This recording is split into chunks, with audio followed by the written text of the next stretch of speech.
In today's video, I'm going to show you exactly how to fix the Fusion 360 EXE system error, step by step, so you can get back to designing without frustration. This error usually shows up when Fusion 360 fails to launch, and in most cases, it's caused by missing system files, a corrupted installation, or conflicts with your system. The good news is, it's fixable, and I'll walk you through everything you need to do. If this video helps you out, make sure to hit that like button and subscribe for more simple tech fixes just like this.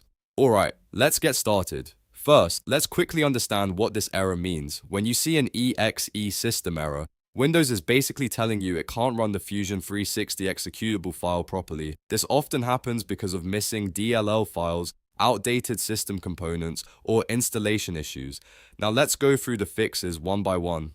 Step 1 is to restart your computer. It might sound simple, but this clears temporary system conflicts and background issues that can prevent Fusion 360 from launching. After restarting, try opening Fusion again to see if the error is gone. If the issue is still there, move on to step 2, which is reinstalling Fusion 360.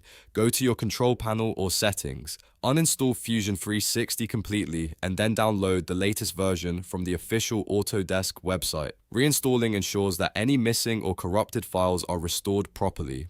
Next, update your Windows system. This is very important because Fusion relies on certain system libraries that come with Windows updates. Go to Settings, click on Windows Update, and install all available updates. Once that's done, restart your system again. Now let's update your graphics drivers. Fusion 360 depends heavily on your GPU, so outdated drivers can cause launch failures. Visit your graphics card manufacturer's website, whether it's NVIDIA, AMD, or Intel, and download the latest drivers for your system. Install them and restart your computer.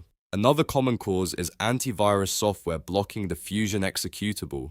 Temporarily disable your antivirus or add Fusion 360 as an exception. Then try launching the program again. Just remember to turn your antivirus back on afterward.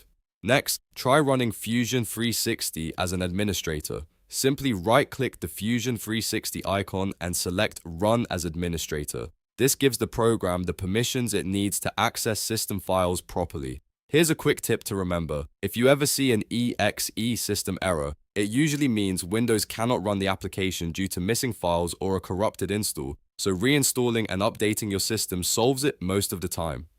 And that's it. Those are the most effective ways to fix the Fusion 360 EXE system error. If this video helped you, make sure to like and subscribe, and I'll see you in the next one.